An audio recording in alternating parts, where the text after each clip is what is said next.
Benvenuti alla prima puntata del programma dal titolo Verso la transizione ecologica.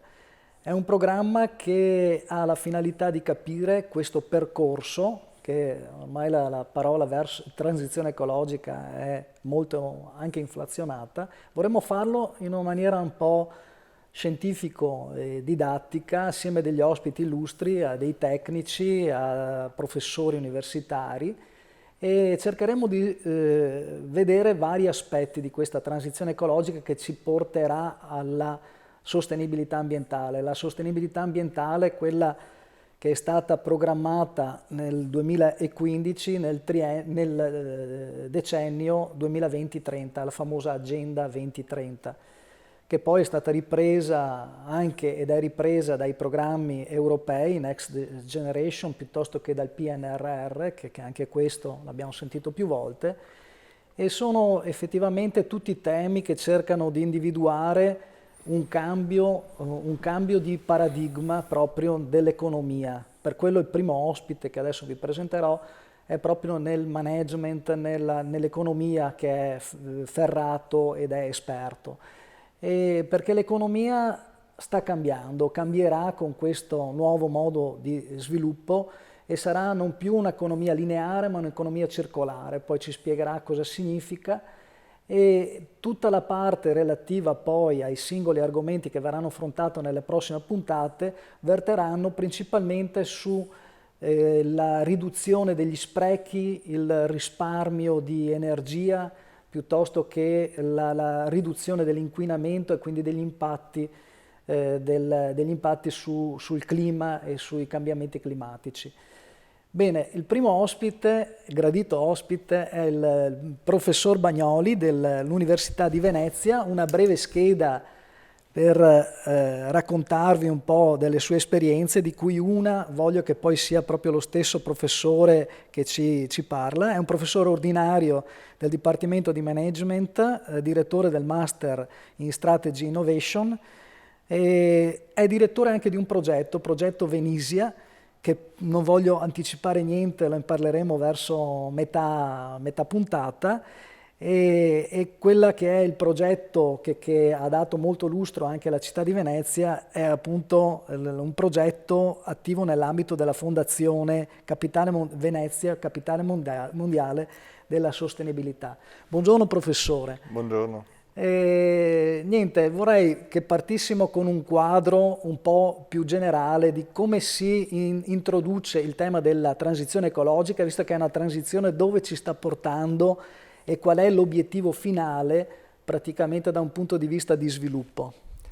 Beh, intanto partirei dal vostro titolo, Verso la transizione ecologica, perché io poi non mi ricordo gli autori, ma un autore abbastanza famoso italiano in qualche modo affermò una volta: vado verso dove vengo. Quindi fondamentalmente noi andiamo verso la transizione ecologica, ma l'obiettivo è ritornare sotto certi punti di vista da dove veniamo, cioè nel riuscire in qualche modo a rispettare quelli che sono i cicli naturali, quindi i cicli che ci permettono di utilizzare, di consumare delle risorse naturali nei tempi in qualche modo coerenti con il fatto che queste si rigenerino. Quindi, volendo in qualche modo dare una prima definizione assolutamente non scientifica ma comprensibile, transizione ecologica significa appunto vado verso dove vengo, nel senso devo riuscire a immaginare un paradigma economico di produzione che rispetti quelli che sono i cicli naturali. Questo direi che è la prima riflessione.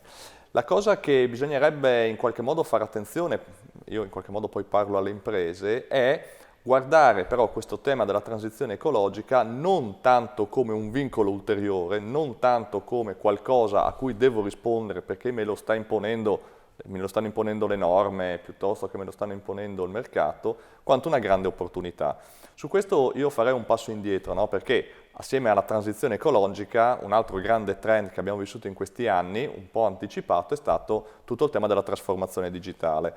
E quindi possiamo in qualche modo imparare dagli errori che abbiamo fatto nel caso della trasformazione digitale per non ripeterli in quella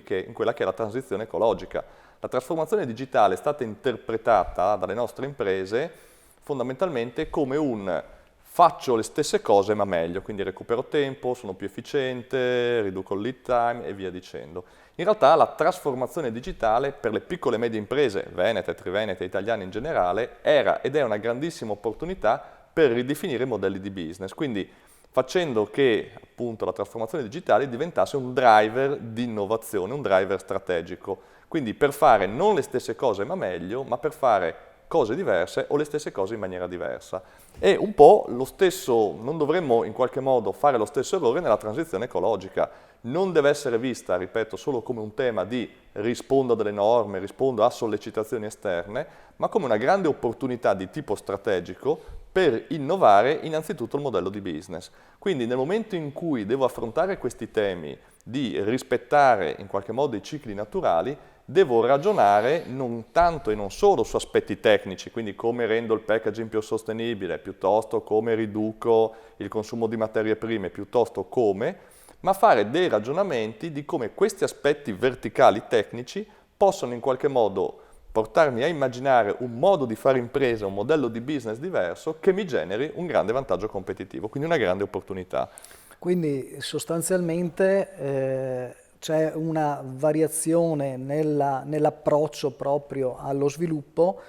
e da sviluppo lineare, quindi estraggo materie prime, faccio prodotti, li produco, li uso e poi dopo il consumo li smaltisco, quindi una maniera lineare di sviluppo che è quella che stiamo vivendo anche fino adesso e che abbiamo vissuto dal dopoguerra principalmente come grande sviluppo e anche grande impatto ambientale in termini di consumo di risorse energetiche o materie prime, alla chiusura di un anello, quella che viene chiamata oggi economia circolare, dove fin dalla progettazione del prodotto, fin dalla progettazione quindi del manufatto, si cerca di capire a come sarà chiuso il cerchio con il riciclo, vero professore? Sì, assolutamente, però attenzione, nuovamente, diamo un'interpretazione stretta, nel senso che indubbiamente io devo partire dal design del prodotto e su questo poi mi aiuta nuovamente anche il digitale, perché devo tenere in qualche modo sotto controllo durante tutto l'utilizzo piuttosto che in qualche modo lo smaltimento il singolo prodotto per poterlo riciclare bene, però attenzione che prima di porsi il problema di riciclare un prodotto ci sono altre R che possono entrare in gioco, certo, tipo il riparare, quindi fondamentalmente alcune imprese possono dire vendo di meno ma guadagno con servizi complementari quali la riparazione. C'è il problema del riuso, nel senso che io posso innescare mercati di seconda mano, quindi io posso vendere il prodotto una volta, poi, e questa è una strategia ad esempio che fu fatta da Xerox molti anni fa, che adottò una strategia di servitization, dice non ti vendo più le macchine fotocopiatrici, te le affitto, tu mi paghi la fotocopia, fondamentalmente tu hai lo stesso costo come se la comprassi della fotocopia, ma ti mantengo una qualità della fotocopia assolutamente importante. Quando la macchina inizia a diventare vecchia, Xerox la recuperava, la in qualche modo rimetteva a posto e la rivendeva in mercati secondari che accettavano in qualche modo anche delle macchine non così, fotocopiatrici non così evolute. La cosa è bellissima perché Xerox attraverso questo processo di servitizzazione vendeva 2 volte la stessa fotocopiatrice, certo, e faceva del bene, cioè la vendeva come sostenibilità ambientale. Ma se posso andare avanti, c'è anche un problema ad esempio di uso condiviso. Nel senso che banalmente, un grande esempio che noi facciamo, la macchina le persone non la usano più del 10% del tempo. Come fa un produttore di auto a avvicinarsi al chilo, perché qui stiamo parlando di materia, al chilo, a quello che è il costo del chilo di un iPhone, no? Cioè il costo del chilo di un iPhone sarà, che ne so, adesso non ho le cifre, ma 1.000 euro a letto, fondamentalmente una macchina è 10 euro a letto. Come facciamo a farlo? Beh, allora il tema della macchina, l'utilizzo dell'automobile, le persone lo utilizzano al 10%, vuol dire che io potrei vendere il tempo di utilizzo della macchina a 10 persone, quindi aumentare immediatamente per 10 volte fondamentalmente la mia capacità di... Questo chiaramente, se posso andare avanti faccio una brevissima visione di come questo impatta a tutti i livelli. Nel momento in cui io non vendo più l'auto, ma nuovamente in servitizzazione ne do la disponibilità e posso servire 10 persone lavorando con auto autonome, a guida autonoma, queste devono girare 24/7, quindi in continuazione, Quindi devo fare auto molto più robuste, devo fare auto che non passano di moda perché la gente vuole comunque avere l'ultima moda, quindi cambia totalmente il modello di business di chi produce auto, ma questo porta a cambiare il modello di business, e non vi annoio, di chi fa le assicurazioni, perché dovrà assicurare l'intelligenza artificiale, fondamentalmente delle officine, perché non le ripareranno più, le auto si autoripareranno da sole, cambia il modello di chi fa case, perché non ci saranno più garage, perché la macchina comunque girerà, cambia il modello di chi fa urbanistica, perché non ci saranno i parcheggi, e via dicendo. Quindi degli sconvolgimenti a livello complessivo, dettati dal tema della transizione ecologica, che vale la pena anticipare. Il primo che arriva, meglio alloggia. Parleremo infatti anche di mobilità sostenibile, di mobilità elettrica con un esperto nelle prossime puntate, e quello che volevo effettivamente riprendere dalle ultime battute del professore è che effettivamente anche il legislatore ha messo una gerarchia sul riciclo, prima di arrivare allo smaltimento in discarica, che si spera che sia sempre minore e il minore possibile. Effettivamente c'è il riuso, il riutilizzo come materia prima secondaria, il riutilizzo da un punto di vista energetico, e tra l'altro su questo capitolo di riutilizzo energetico anche qui c'è moltissimo da fare, non soltanto su voglio dire, il recupero di materie prime e seconde, inventandosi nuovi prodotti e progettandoli a monte in modo tale che possano essere poi riciclate le materie prime. Quindi sostanzialmente anche la legge ha inventato e coniato una nuova definizione di fine del rifiuto, di end of waste, che è voglio dire molto importante ribadire, cioè il legislatore finalmente vede nel rifiuto un qualcosa che può finire la prima vita e iniziare una seconda piuttosto che una terza,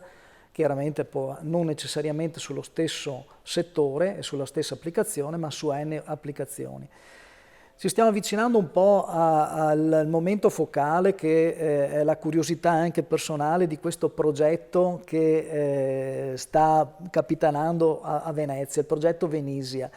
E di cosa si tratta, professore? Beh, prima se posso vorrei raccontarvi come è nato, no? Nel senso che io e il mio team organizziamo un grande evento che si chiama Strategy Innovation Forum, era il 2019, di solito lo facciamo a settembre, l'avevamo spostato in qualche modo a novembre, il 16 novembre, è arrivata l'acqua alta, 187 cm, tra virgolette mi piace ricordare questo evento anche per dire che con 187 cm Venezia non è mancata la luce 30 secondi, a Roma hanno fatto 5 cm di neve e la città è stata bloccata 3 giorni, quindi Venezia nella sua fragilità, in qualche modo il dover combattere contro tanti aspetti, l'ha resa in alcuni aspetti assolutamente invece molto, molto resiliente. Detto questo, vabbè, viene l'acqua alta, rimandiamo l'evento, lo rimando a marzo, vabbè, pazienza, perdo un po' di soldi, aerei, via dicendo. Sono con il responsabile dell'ASL di Trentino Alto Adige, tipo il 22-24 febbraio, mi dice ci sono i primi 2 contagiati perché ricevo una telefonata a Vouganeo e a Codogno, l'evento non lo fai, era il 16 marzo, ho detto, ma no, non è possibile, in 20 giorni cosa vuoi che succeda? E siamo andati in lockdown. In lockdown ho cercato di capire come aiutare Venezia, ma nel contempo aiutare il mondo, cioè dare il mio spunto. Abbiamo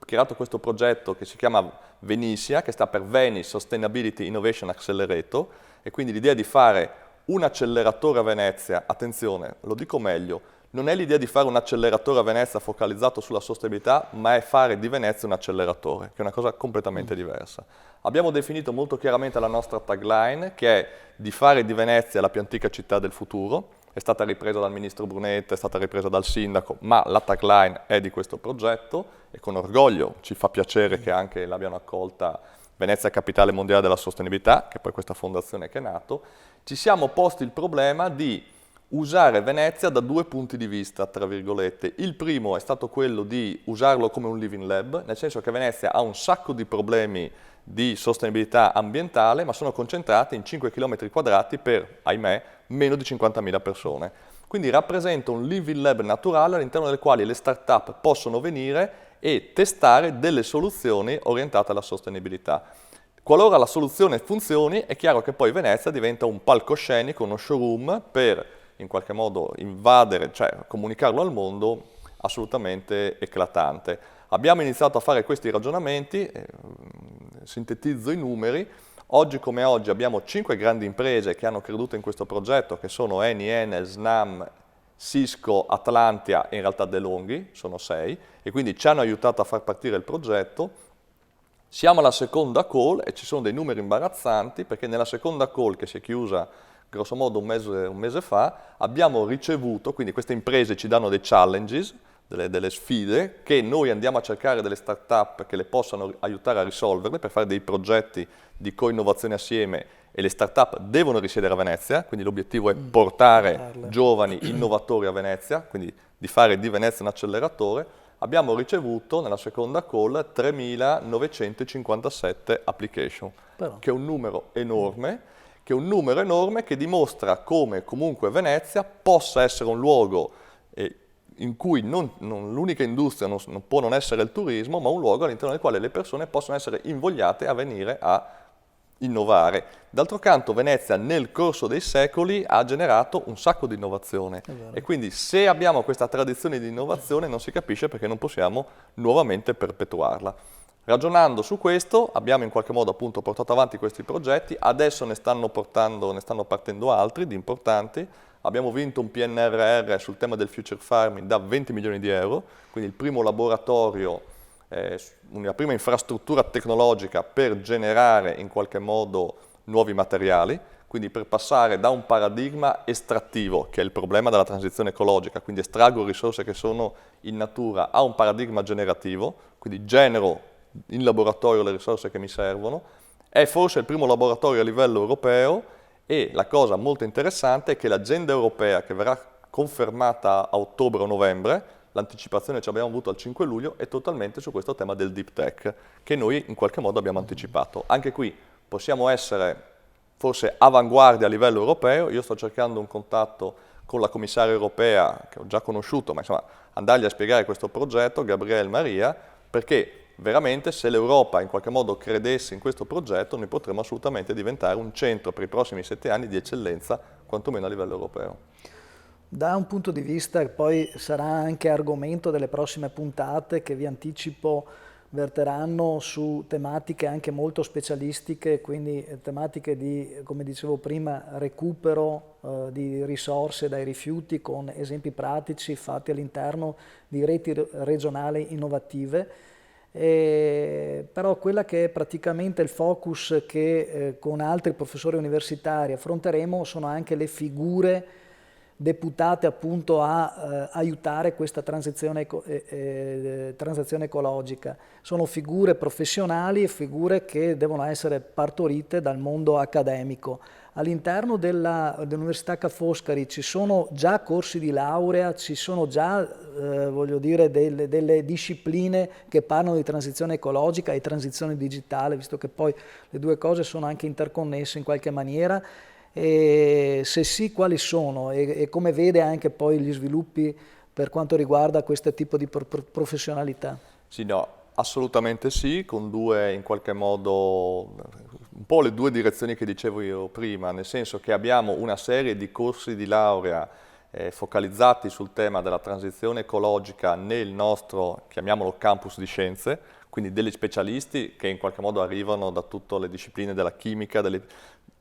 discipline delle scienze ambientali. Ricordiamoci che Venezia è stata la prima università che ha aperto un corso in scienze ambientali nel 1970 e qualcosa. Quindi la nostra tradizione su scienze ambientali è assolutamente una tradizione importante, e vogliamo non solo avere la tradizione ma anche l'innovazione. Non solo, anche nel campus economico abbiamo lanciato recentemente 2 progetti totalmente focalizzati sulla sostenibilità, uno più lato economia, uno più lato management, perché, ribadisco, non possiamo affrontare la transizione ecologica solo da un punto di vista scientifico-tecnologico. Occorre che le imprese diventino, in qualche modo, colgano l'importanza di questa transizione per cavalcarla e generare un vantaggio competitivo. Non possono essere di risposta, dovrebbero essere di proposta, quindi anticipare quelli che possono essere, ad esempio, ciò che ti chiede la norma. Quindi questa è un po' l'ambizione all'interno dei corsi, soprattutto di management di economia, e se posso fare una chiusa, tutte le imprese dovrebbero capire che La sostenibilità è il fine e l'innovazione è il mezzo, punto. Innovazione in particolare digitale in questo momento, ma non solo, è un mezzo, mentre la sostenibilità è un fine. Quando si appenderanno un cartello con queste due parole, da lì sarà più facile fare dei ragionamenti per risolvere i problemi che in qualche modo ci stanno attanagliando. Bene, grazie professore. Con le prossime puntate, come vi dicevo, affronteremo anche delle tematiche legate allo sviluppo sostenibile, quindi allo sviluppo fatto di recupero di risorse piuttosto che di risparmio energetico. Parleremo di rinnovabili, parleremo non soltanto del fotovoltaico, ma di anche altre energie rinnovabili che sono il futuro, e parleremo anche della transizione digitale assieme al professor Gamberini, che ci farà vedere un altro aspetto, un aspetto di interazione fra uomo e tecnologia che è molto molto interessante. Vi do quindi appuntamento alle prossime puntate e niente, vi ringrazio dell'attenzione, arrivederci.